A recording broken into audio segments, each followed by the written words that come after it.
Seguimos con el video número 2 con respecto a los indicadores del control presupuestario. Estos primeros indicadores nos hablan de cómo ser la rentabilidad. Podemos relacionar varias cuentas del estado de resultado y de las cuentas patrimoniales o patrimoniales del activo, ¿sí? Si nosotros, por ejemplo, relacionamos el resultado neto con los ingresos por venta, o sea, la utilidad neta con las ventas, nos va a dar justamente el margen de utilidad, ¿sí? Esto nos puede dar 0,20, lo que implicaría una rentabilidad del 20%, o nos puede dar 0,05, lo que nos daría una utilidad del 5%, o sea, es cuántos centavos, si es menor a 1, ¿cierto? Cuántos centavos nos da por cada peso de venta, o sea, cuánto ingresa en concepto de utilidad, en este caso, como ser, ingresan por cada peso en las ventas, ingresan 10 centavos o 5 centavos en el resultado operativo. También tenemos otros indicadores como ser el porcentaje de absorción de los costos de ventas. En este caso relacionamos cuál es el costo de venta de la mercadería vendida relacionado con las ventas. Entonces, ¿qué nos diría este indicador? Bueno, ¿cuál es la absorción de este costo propio por cada peso de venta? O sea, ¿cuánto sale por cada peso que se vende? Un ejemplo, si el costo de venta unitario o el costo de venta, si estoy manejando valores totales, el costo nos da un valor de 10 centavos, esto significa, o esto nos da igual a 0,10, nos da el resultado que por cada peso que se vende se tiene un costo de la mercadería de 10 centavos. El otro indicador nos muestra el porcentaje absorbido de los costos de la empresa sin incluir los impuestos ni costos financieros. En este caso incluimos no solamente los costos de la venta, sino los costos totales, ¿sí? Costos fijos, costos variables, costos directos e indirectos. Todos los costos totales de empresa relacionados por las ventas. O sea, cuál es el costo total por cada peso o por cada unidad de venta. Bueno, hay otros indicadores como los de eficiencia y liquidez. En realidad son los indicadores de solvencia. Solvencia inmediata es el activo corriente, pasivo corriente. Aquí lo que nos estará dando este indicador es, bueno, cuánto es la solvencia, la capacidad, diríamos, financiera que tiene nuestra empresa para hacer frente a las deudas del corto plazo, y obviamente esto va a ser con este activo del corto plazo. Bueno, existe una capacidad inmediata de pago en donde vamos a restar a este activo corriente el valor de lo que la empresa necesita, diríamos, articular en el concepto de inventarios y de mercaderías. Entonces, este activo, sin considerar los inventarios, nos va a dar justamente, bueno, qué capacidad tiene la empresa para hacer frente inmediatamente a los pagos, sin considerar justamente la necesidad de fondos para la operatividad de la organización. Tenemos otros elementos, otros indicadores, como la vitalidad del capital propio. En este caso, lo obtenemos dividiendo las ventas totales las ventas netas, dividido el patrimonio o el capital contable. En este caso nos va a decir, bueno, cuánto, diríamos, por cada peso del patrimonio, cuánto se vende, ¿sí? O sea, un ejemplo, si esto es 0,10, es cada peso del patrimonio, del capital, de patrimonio neto, nos dan 10 centavos, logramos 10 centavos en el concepto de las ventas. También tenemos un indicador muy interesante, diríamos, uno de los indicadores que podemos obtener dividiendo las ventas netas dividido el activo circulante. Esto nos muestra el grado de efectividad y de gestión del activo de la empresa. Hay otros indicadores como el de rentabilidad de rotación, en donde tenemos la utilidad a capital propio.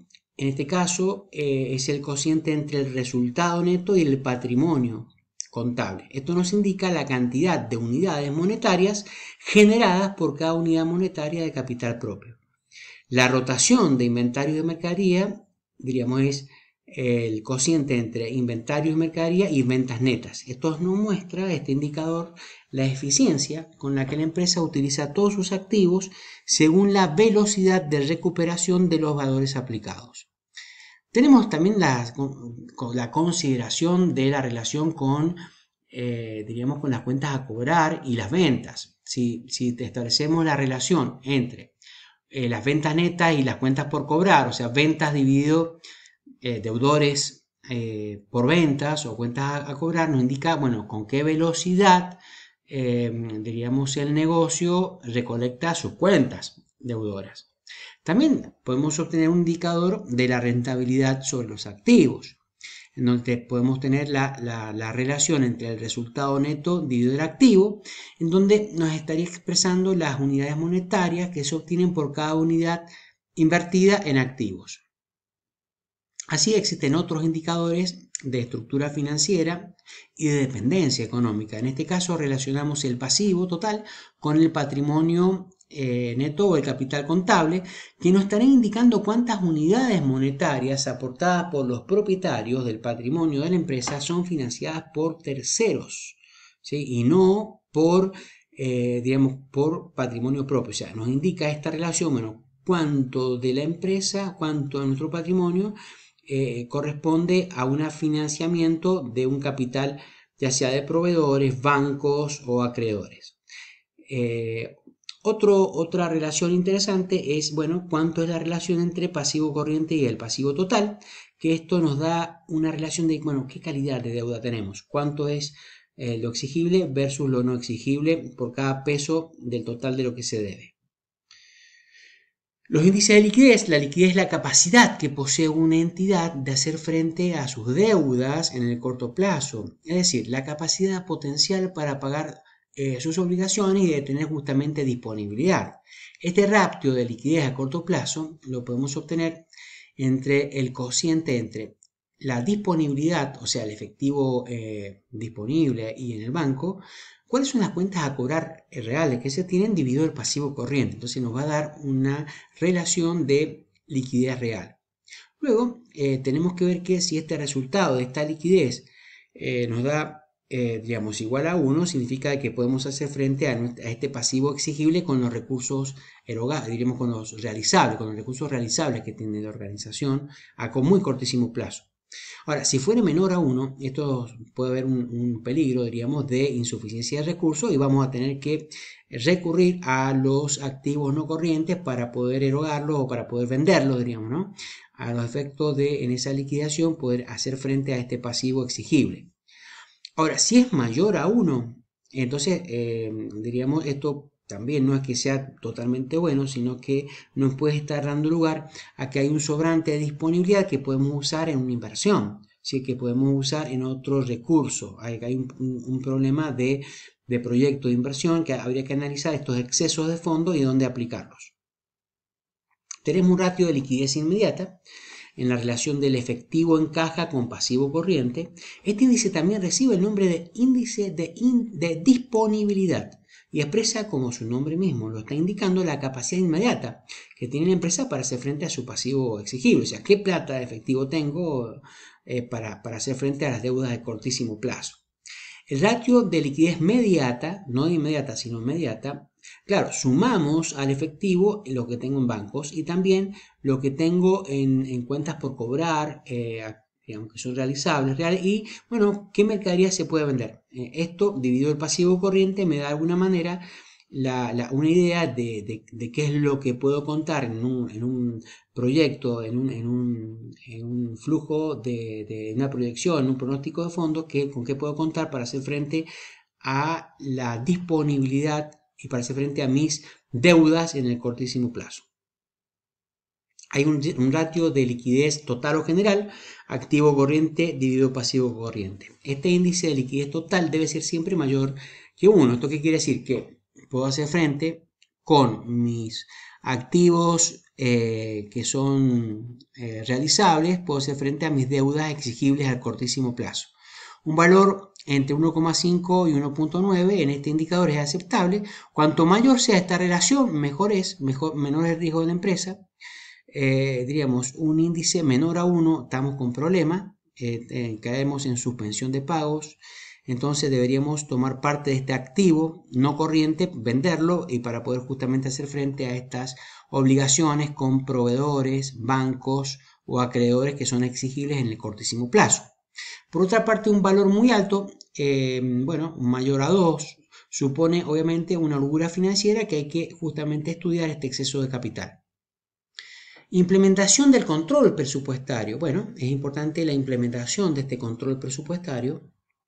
Hay que elaborar, dentro de las etapas tenemos la elaboración, las etapas de la implementación del control presupuestario.